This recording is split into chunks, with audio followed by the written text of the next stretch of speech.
In this podcast, we chat about the defeat to Bristol City and answer your podcast questions. This is the Boro Breakdown podcast, and this is our Boro Matchday Chatter in a pod. Wants support. Curtis Fleming is there on the edge of the area. Fleming for Craig Hignett. Hit it, Higgy. Higgy hits the treble!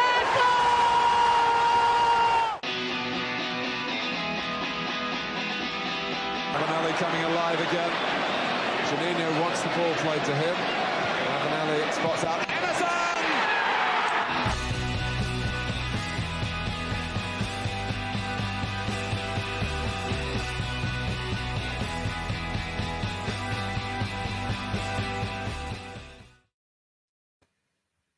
Hello and welcome to the Boro Breakdown podcast with Jonny and Dana. We're the Boro podcast that gives you all of your Boro Matchday Chatter in a podcast. And well, another defeat for Boro, our fourth consecutive home match without a win. We put an end to Bristol City's 6-game winless run. And, Boro have now only won 2 out of the last 12 home games against Bristol City as well. So the definition of a bogey team. Dana, as always, what was your one key takeout from the week? Probably the Michael Carrick still has a way to go to establishing himself as a good coach. I think he was a good coach last season, absolutely. But this season has thrown up a lot of questions over him. And there's still improvements to be made. And I don't take that as a bad thing. I'm fine with that. I'm realistic. And I know that he's a big name, but he's not yet a big manager. And I think he's been guilty of being more reactionary than proactive this season with his late substitutions, and yesterday he got the team selection wrong, so the defeat was in part kind of on him yesterday. So yeah, the big major takeout is just that Michael Carrick he's just got a way to go to develop himself and establish himself as a good coach, because there's just been a few moments this season where you can kind of pin question marks on him. Yeah, and for me, I would say we were garbage yesterday, but we're not a garbage team. In general, I thought yesterday was just so bad, and we'll come to it now. But the overall, when I watch Middlesbrough, I look at us and go, we're a good team. We're just so high and low. It's just never a steady line of consistency this year. It's been more of a case of we do so many good things and so many funny things in just one game, and it's quite frustrating, I would say. But we'll talk about the game because obviously we were down 2-0 within the first 20 minutes. It's obviously gone mountain to climb from that, and Sammy Silvera scored off his backside to at least give us a glimmer of hope in the last 5-10 minutes. How would you assess it yesterday, Dana? How would you assess the match in general? Well, I knew we were in for a rough afternoon when Luke Ayling's man bun fell out within the first 5 minutes, and then fell out again later the same half, and then fell out again in the second half. I mean, it was very hodgepodge, wasn't it? Not his man bun, the performance and the team. It was a starting 11 with players in make-do positions, really, and it kind of played like that. Like the midfield two of O'Brien and Barlasser just didn't work. It's funny, actually, when we were discussing what Boro's best team is a few podcasts ago, we were reeling off the names of Boro's midfield pairing, and I was thinking, House and Hackney, House and Barlasser, maybe Hackney O'Brien, but I never thought O'Brien and Barlasser. I just didn't. It was probably the furthest down the list that you could possibly go that to. And it didn't work in that game. I think Hackney's performance levels have really struggled playing further upfield. So he definitely suits playing deeper. And then we've got our most instinctive forward playing out wide for a player who, in Greenwood, I still think has potential to be effective through the middle, but there's an awful lot of growing and improvement that he needs to make. So, yeah, we have seen that game so many times this season. Boro giving themselves a massive task to overcome by making mistakes and conceding goals through them, and then we sit there and we think we just don't have the necessary firepower to be able to overturn this deficit. So yeah, it's frustrating, but unfortunately it's nothing new. Yeah, it isn't, is it really? And you know what, I was watching that yesterday, and first half, that first half for me was just who could play the shittest. out of our entire team. And like, I was Hackney and Barlaser, like they just had. Well, we were saying like bad performances, like they're up there. I think individual Yeah. wise, everything they did just went wrong. And look, you've been there. Anyone who's played football's been there. Like where you have like flurries of moments where you just can't pass the ball straight. You can't pick out your man. You miss an easy chance. Everyone has those moments, right? But it was like for me, I was like, good God, like what a way to shoot yourself in the foot. And then, Mm. when the crowd gets on your back as well, like it must be difficult, I guess. But the way that we conceded, I think those two goals were so frustrating, so easily preventable. And our own downfall, really, because I know Bristol City got in a couple of times, but every time they got in, it was because of our own doing. From playing in the wrong areas, playing into traps, and not being really good with our like overall tempo, to be honest. And I always speak about tempo on this podcast because I think it's so valuable and I think it's so important in this game. Like we talk about like, tempo and space and how we occupy it. And just when we're playing out from the back, I'll get the only time I ever get frustrated when we play out from the back, I think for me, is that we become too naive and also play like as part of a team where they're not willing to move the ball a lot quicker between from side to side, and you should do really because if you want to play the ball out wide, they're going to bring someone over. If you're going to play back, you need to switch it quickly. Like if you got four, you need to really do it within about 4 or 5 passes because on that 5th or 6th pass, like the team is going to go back into a shape and make it more difficult. And they did do that, Bristol City, and they're really good at it. I thought they were good in terms of targeting Fry on the goal kicks as well. Noise up comfortable with the ball, and it was just difficult for that first half an hour, 45 minutes. And credit Bristol City, I thought they got it spot on, but it was mainly because that we were doing stupid shit that we could the game away. And then for me, like everything that we've seen over the last few weeks, I think it's kind of accumulating now over time where we are top for biggest chances missed as a team in the championship. We're in the top 4 for big chances created. Our underlying numbers are still really good, but it shows that the numbers are good, but it shows how massively we're underperforming, in like the actual games. And yeah, I was just a bit disappointed yesterday. A bit disappointed. In the second half, I thought it was okay. And it was just, we had the chances again, but it just didn't Yeah. work out the way we wanted it to work out. And I agree with you as well on the team selection as well. And I thought it was interesting because I was adamant McGree was going to start. And Yeah. So what do you think? yeah, it's interesting, isn't it? Because Carrick, remember earlier on this season, he didn't play McGree. He benched him. And Yeah. back then, our eyebrows were raised because this is our best player and he can't get into the team. So what's going on? And like, I was waiting to see what Carrick would have said about McGree not being in the team or not starting yesterday, but he was never asked it. So I was kind of just assuming that maybe it's because of people's assumptions that he is still managing his way back from that foot injury. But like for me, the fact that there wasn't an answer to that question leads us into these conversations, doesn't it? And if McGree is fit and available, he starts every game Yeah. for me. Absolutely every game.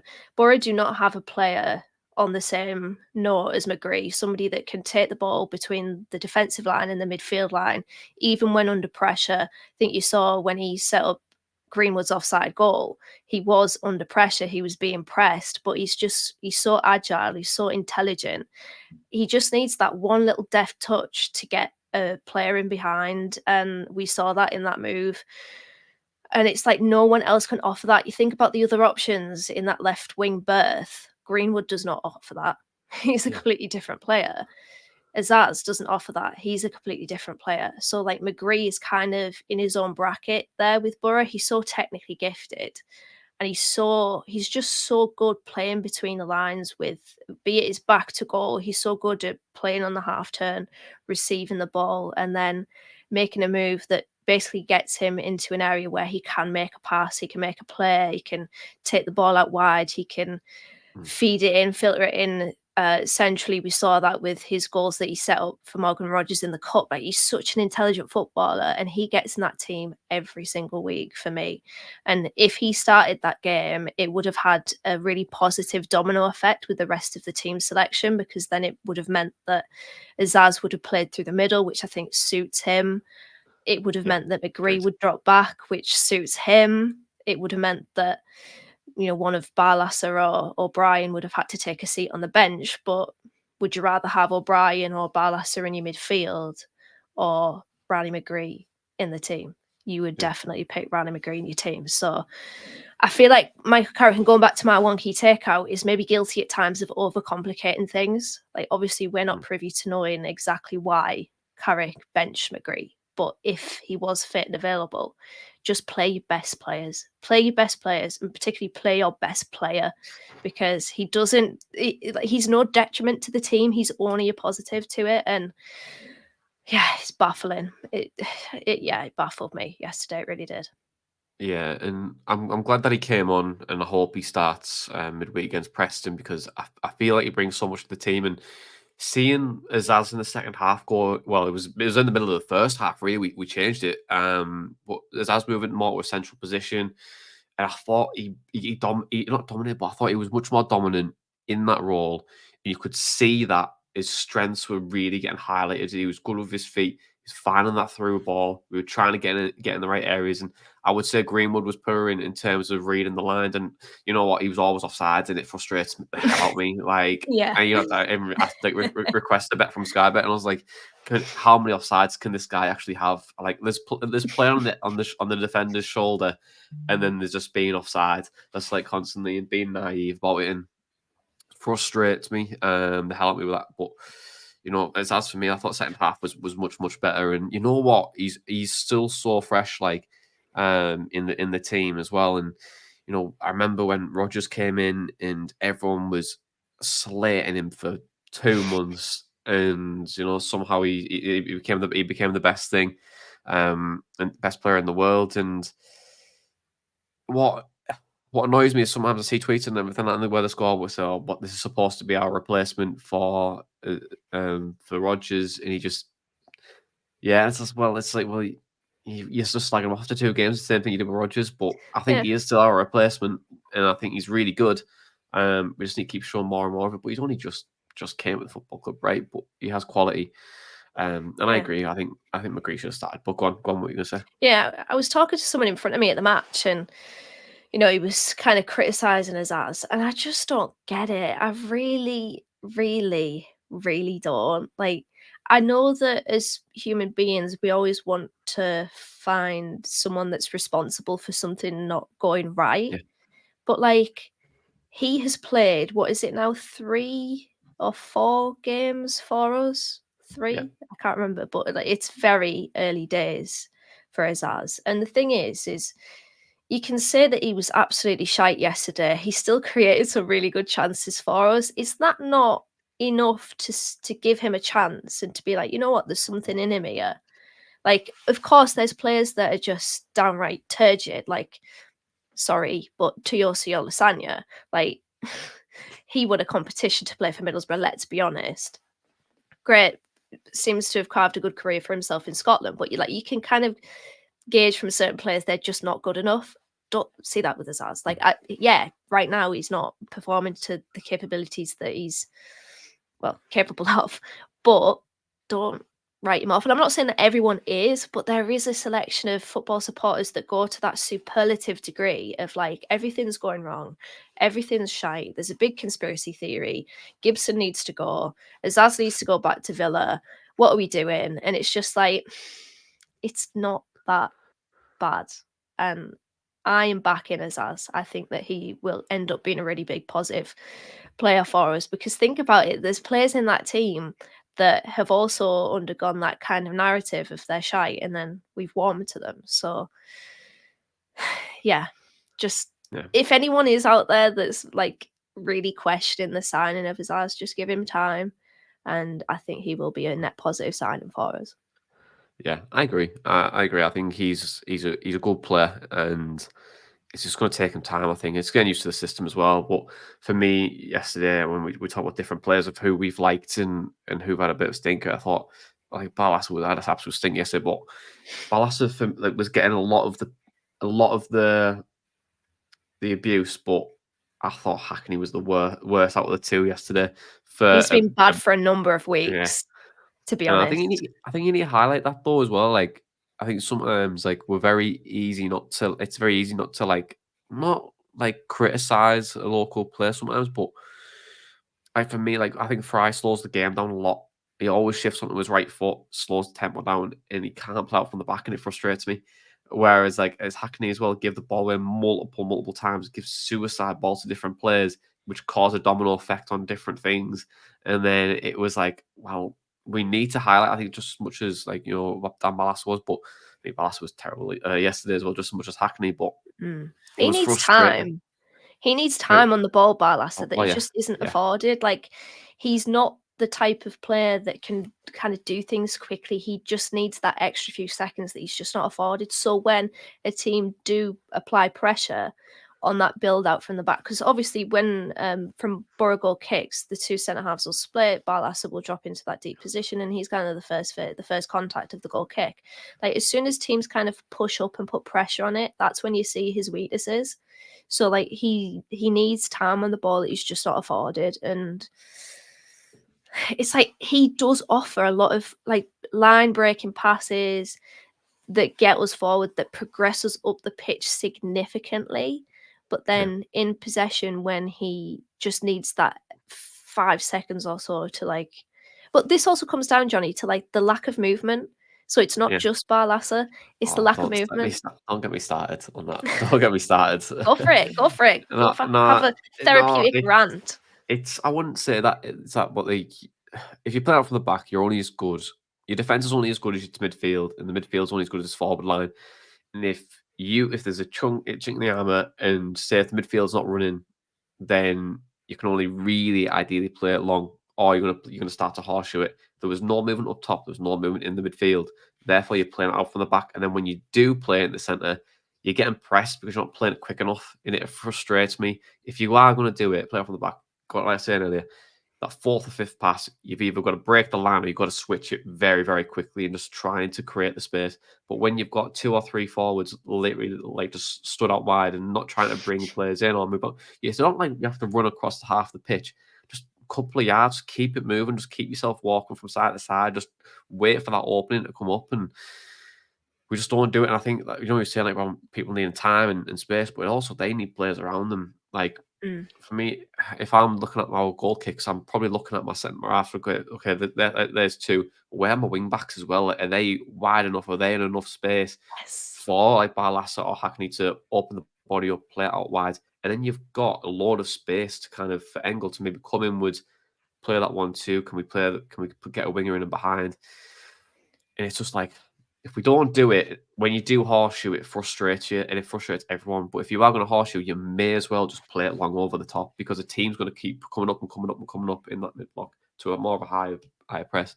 And then you're going to create more space in behind. But what do I know then? Because I'm just a guy who Well, sits on a podcast and and I talks was about going it. to But say, I was going to say on that point about like the fullbacks, like we discussed it in a rather ranty series of voice messages on our messenger chat yesterday. But like last season, you saw quite frequently Zach Steffen would loft not a long ball, but like a kind of mid ball to the flank to Ryan Giles, and then he would play that first time pass with cushion it inside first time, and it would get Boro ticking.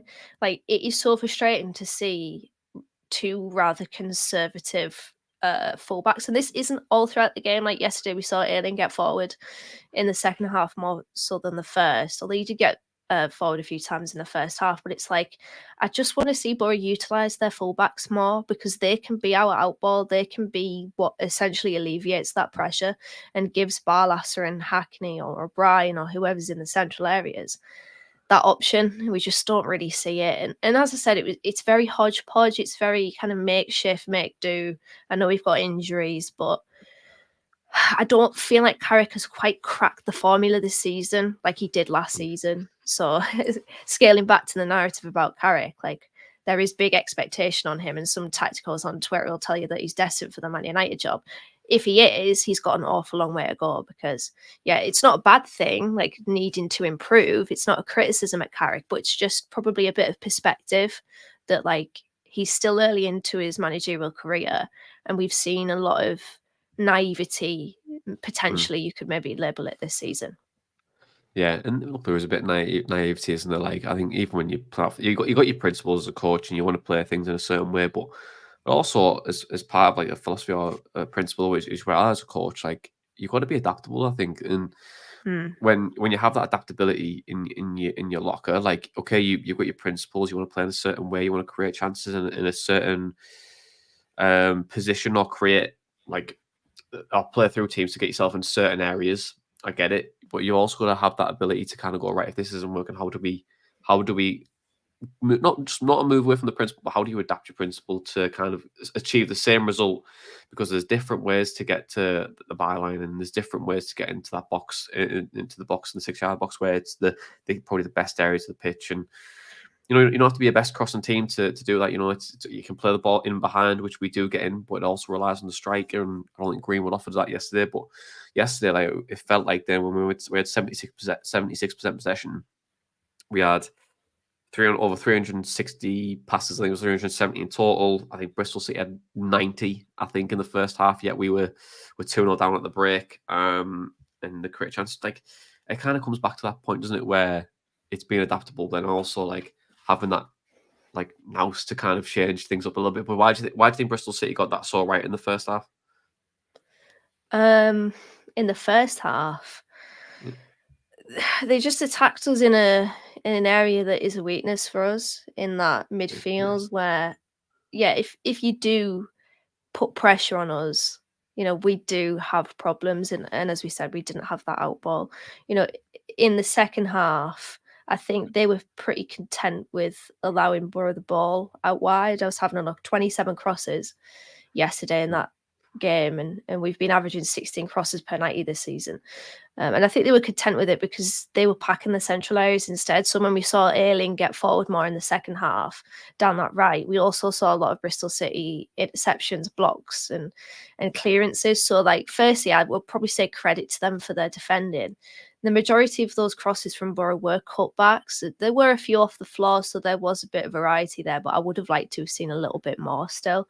But, like, it comes back down to no matter what type of cross you have into the box, there's just a lack of movement there, really, a lack of like trying to really attack the ball to get yourself into space at the back post, at the near post, to try to get onto that ball. And it kind of became a little bit too predictable, a little bit too easy for Bristol City to defend against. And yeah, any kind of question about like why Boro only had one goal to show for the second half dominance, ultimately it goes back down to the lack of clinical edge up front. Last season we were averaging 1.76 goals per 90, which was only bettered by Burnley, who of course went up as champions. This season 1.45 goals per 90, which is 9th rank in the league.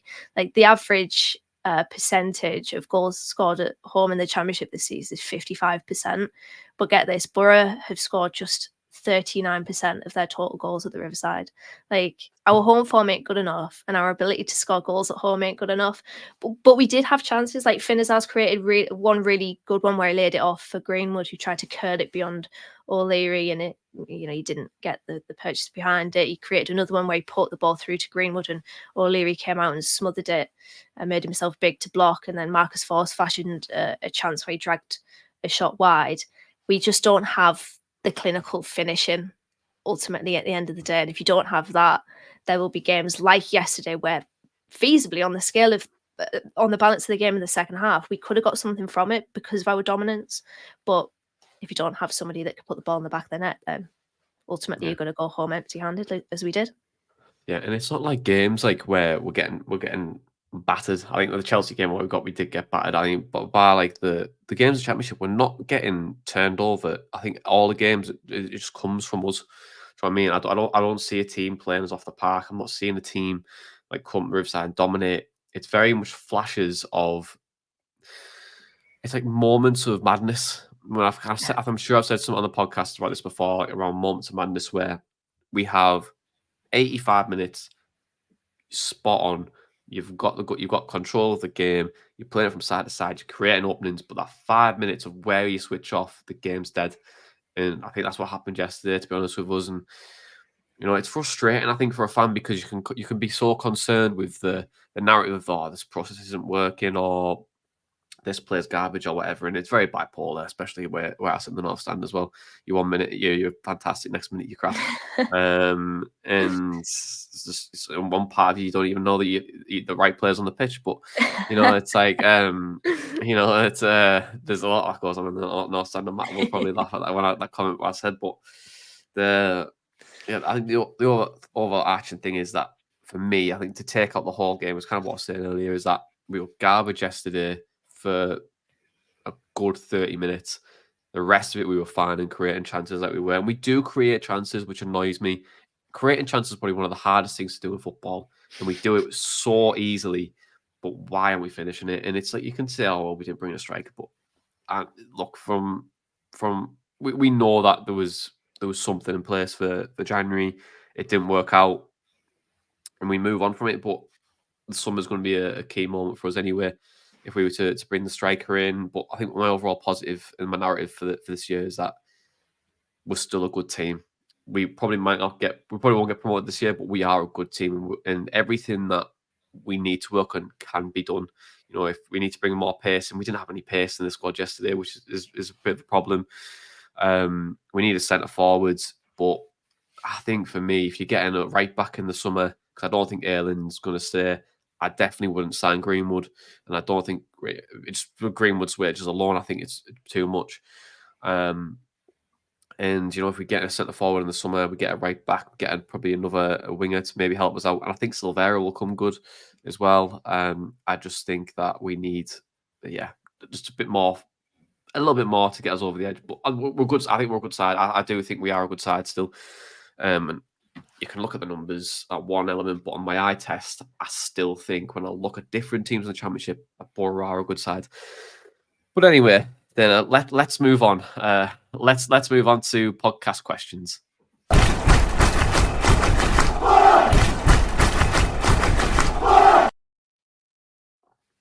Yes, podcast questions. Every week you get the chance to ask us a question via Twitter, Boro_breakdown, email thebreakdown@hotmail.com, or by joining our Telegram chat. The only place where you can chat to over 400 Boro fans about anything, maybe sometimes about Boro, sometimes we do. Sometimes we chat about the Boro Breakdown merch, which is available at Teesside, and also with the links in below, and also just more cool stuff. So Dana, the first question comes from Nick. He says, realistically, is mid-table just where this squad is right now and a fair representation to where we are? Yeah, it absolutely is a fair representation as to where this team is. We haven't put a run together since September into October where we won 6 in a row. And I tell you what, that 6-game winning run is doing a lot of heavy lifting right now. It is probably the reason why we are basically still in the mix, along with our decent away form. But we just aren't consistent enough. And I will say that there are other teams in and around us that also aren't consistent enough. But like with Boro, it just feels like there's so many issues at play that just haven't been rectified since, the beginning of the season. I can't see it changing anytime soon. And people keep saying, when we get players back, we'll be fine. We had Hayden Hackney back recently, and he's been really poor since. So there's absolutely no saying that these players that are coming back from injury are actually going to perform to a decent level or to the level that they were prior to injury. So there's a lot of faith being put in those injured players coming back and actually performing, when, in my opinion, it's absolutely not set in stone. You might have Latilath come back and really struggle to get back into the swing of things. I mean, there were question marks over whether he was getting into the swing of things beforehand. So we're banking big on the returning players to deliver, and I'm just not so sure that it's an absolute. So yeah, we are a mid-table team. We're in that condensed pack of teams in the Championship that are just not quite there. Yeah, well, I don't think we're too far away, but I think, look, we could. This is so funny about the Championship though. We could win the next 3 games, we'd be in the bloody playoffs. Yeah. You know what I mean? Yeah. It just blows my mind. But that's the league we're in. But we've got the quality. I think we do have quality, just not enough of it. And it's the reason why we're where we are. Next question as well, and it kind of leads in quite nicely to this question from Steve when he says, can Boro's strategy of bringing in promising players with a view to selling on for profit work alongside an ambition to get to the Premier League, especially given the increasing gap between divisions and strengths of teams coming down? Both have an idea on this, but I think you do need to have a balance of bringing in players who you're going to sell on development. I think Rav van den Berg is a fine example where we know fine well Rav is not going to be here maybe from the summer or from next year. Like he's gonna go. Like let's be honest, Hackney's probably the same. Obviously, given his recent performance, probably not. But like, there's players there that you're gonna sell on for profit. You have to do it. And if you look at Boro in the past, how many times have we like over the years brought in players with big money and not being able to sell them on? We need to change that model, especially with like the costs of running a football club and what it is. You know, you're going to get 15, 16 million pound for Rodgers. Is that all going to go to the transfer budget? No, it's definitely not. You know, it's going to go to different things. Like we all know that. And it's the same with different players. You need to bring players through to keep yourself sustainable so you can keep competing to get out of the league. And the gap is only bigger in the Premier League, to be honest. Like it's always going to be. So we'll see how things get on. But, you know, you need to have that balance for me. I think you need to get some players in for now and understand that like depreciation is going to happen, but also can we get some players to give a sprinkle to some stardust from that as well, the youth players. But don't know what your thoughts on it as well, Dana, bringing in promising players, because I feel like if you do only bring in promising players, you're just going to go on a cycle, do you know what I mean? Constant cycle where you do need to have that balance, right? But it'd be good to hear your thoughts on that.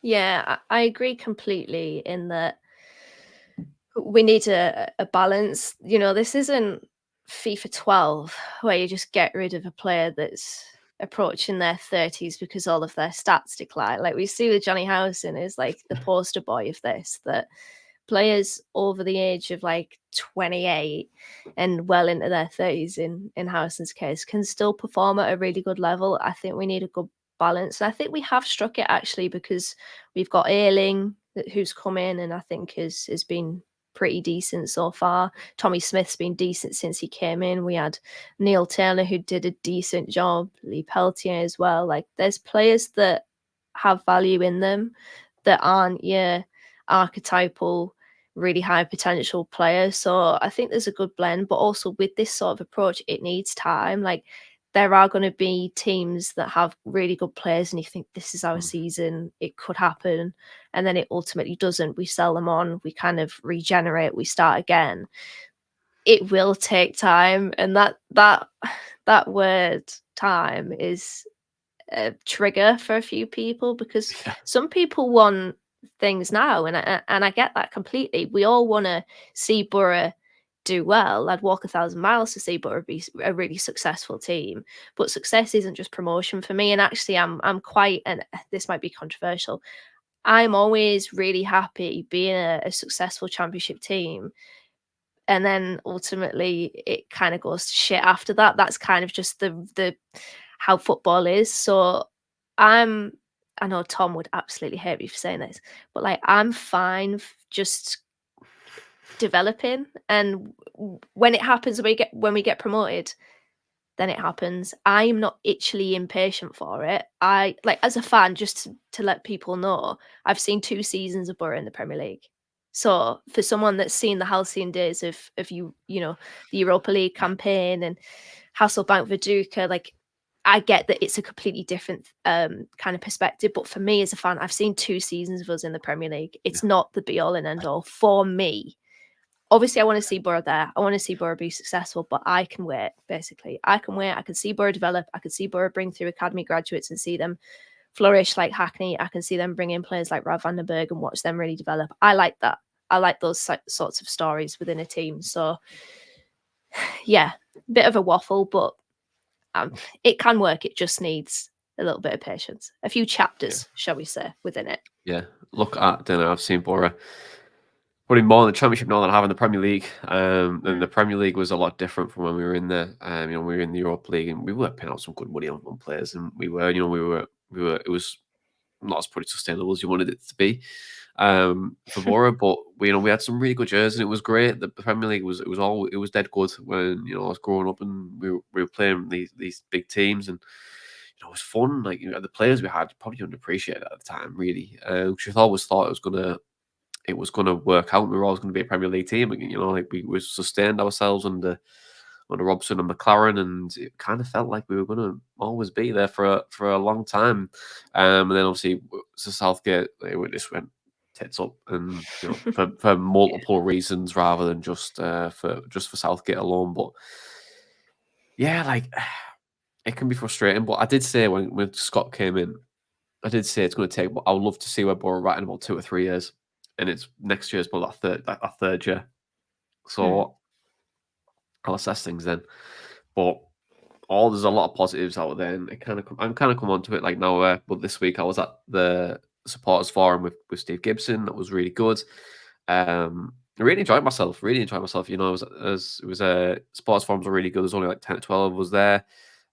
Steve Gibson was there. The executive team, Neil Bowser was there as well. And it was just really insightful, I think, to kind of understand where the club's at. Understand about, like, we spoke about a lot of topics as well, like on the night, like some about like transfers, club finances, like ticket pricing. There was, what else could we talk about? Like probably just like, I think it was safe standing the club's badge, retail.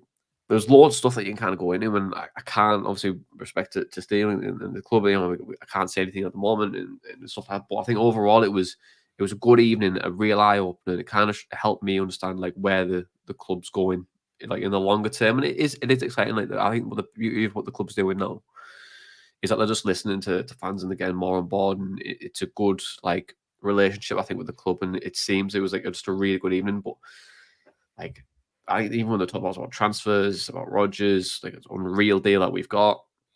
Like the transfers in general, where the club's at in the summer, and where we're going, and what money we potentially could have. And you know what, I'm on board with it. I get it. I think the club's kind of ready for it. Do you know what I mean? They understand that fans are going to be a bit frustrated. There's not me being a mouthpiece either, but me on this podcast, and like I've really criticised the club in the past around the way things have been running, but I would say I'm on board with it now. And now I've seen what was behind the curtain a little bit. It's like I can understand like where the club's heading in that direction. You've been at a couple of the sessions as well. It was my first one, but yeah, it was just a good evening overall. I think it's probably worth. What did you have for the meal? I know you had sparkling water, which is absolutely rancid, but it's just what we've come to expect from you now. Look, me and Steve, we shared a bottle of sparkling. It's good. I was actually sat next to Steve. So I was sat next to him. He's at the head of the table. I was on his right side. It was lovely to sit with him and John from 12th Man and Mark next to me as well. Mark Motley from the Sports Forum was really nice. But I had the soup to start because I couldn't have the bao buns because it had sesame seeds and obviously allergy to sesame. So they had bao buns.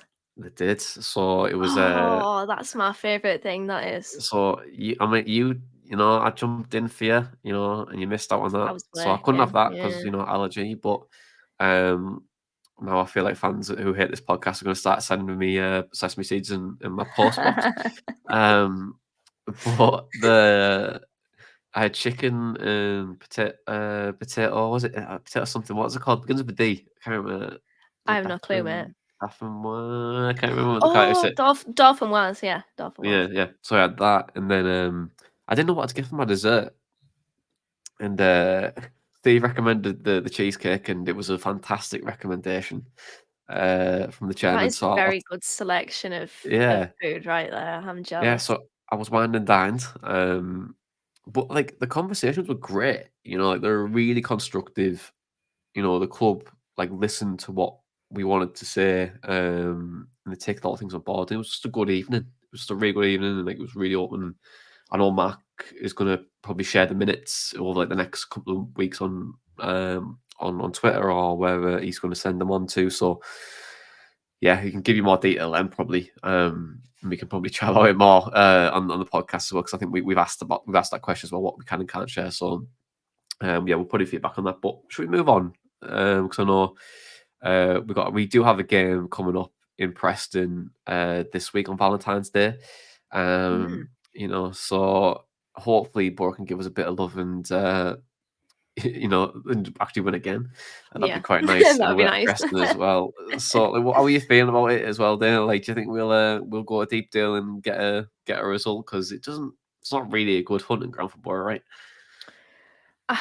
Yeah, I mean, it's one of those, isn't it, where my mind immediately goes to that 4-1 defeat at the end of the uh, Chris Wilder what could have been season, but our away form is better than our home form, so I've got slightly more confidence in this one. But you just don't know what Boro are going to turn up essentially, and I just hope McGree starts. If McGree starts, I'd be a bit more confident. So fingers crossed he does. I know you haven't asked, but I'm going to give you a prediction. I'm going to say another 1-1 because we've had a couple in recent games, haven't we? That would be our third one in 4 games if that happens. So I'm going to go with 1-1. 1-1. Tough one for me as well. I'm unsure. We do have some press analysis coming. Probably will put out on Twitter this week or on Facebook as well, so we'll get a bit more insight from that. And no Crooksy as well. No Crooksy. Obviously, he's going to go to the MLS. We've got a video coming out from that this week as well when the move's confirmed. And I'll probably go in terms of prediction. I agree with you. I think if McGree starts, then great. But I will go. I'm going to think. 'Cause I'm unsure. I'm really unsure. Because they were garbage at the Riverside. They were rubbish. They were, Um, yeah. but they're on hit a bit of form again, haven't they? So I think we go and win. I do. I'm gonna do the Ali Brownlee and say we're gonna win like 3-0. He always And said 3-1, didn't he? Or am 3 I nil, getting 3 that 1. mixed up with No, that's Dave. our That's Dave? that Dave. Yeah, 3 1. But yeah, 3-0. I'm gonna go 3-0 Boro. We'll turn it around. Then we'll laugh at me and go, John, that's a horrendous prediction. My actual prediction is probably like 1-0 Boro. And I'll take it as that. But I have to just say 3-0 because to be optimistic. Before I round up, Dana, I just want to kind of say, I was meant to mention it a little bit earlier on, but I got the Korean chips yesterday from the Macam. So did And I. I enjoyed it. I really did enjoy it. But I feel like, But I thought, what it is, right? I've got after like tradition of getting chips and gravy, and getting like the works. Like obviously get the meat on there as well. But I feel like I thought, I'll go and get chips and curry because it's different and it might spark like a new tradition where Boro win again. Things are back to normal. But we played that bad in the you're going first to blame the half. chips and curry? Is I this you trying might to blame have the chips and curry? I might have to, because when you go No. against tradition, well, then I got my pint of Guinness. I went to the club at the same time, picked my dad up, did the same routine. The only thing different was the chips and curry. Now, and to be fair, I also do another routine as well where I think I've missed 10 goals, a bit more, where I went downstairs for a drink, about 30 minutes in, and I always miss a goal. I always do it. Hang on. Pause. So what? Long-time listeners of the Boro Breakdown podcast will know a little quip that we used to aim at Elliot Venice Yeah. of going down to the concourse and coming out so late he misses a goal. Have you now become Elliot Venice? No, because Elliot would go down at 30 minutes and come back up about 82 minutes. So I would not say tells. I would say I'm literally down. The thing is, I'm down for about a minute. I'm literally, because I know it's the best time to go to get a drink. I'm a bit thirsty after my chips and gravy or chips and curry, right? I'll go and get a Coke or something, I'll get a cup of coffee or anything. I'll go down. I'm gone for about a minute and a half. 2 minutes tops. I'm gone. You miss a But goal. I've missed so many goals. Like it's actually embarrassing now. Like I think people start to like clock me when I'm gonna go downstairs, especially in our row and in row 24. Like people know that when I go downstairs, there's a goal coming. So maybe in future I need to start going back down there because that's the only thing I haven't done the last couple of games. And So you're the pre-evolution of Elliot Venice then? You're the Magikarp? potentially. Don't want to say I am, but I think that could be it. Maybe I should start going for a bottle of Coke or a coffee or something on that 35 minutes again to see if we can score. Maybe go back to the chips and gravy, and hopefully we actually get a performance and a win. So I actually haven't had chips and gravy yet this year.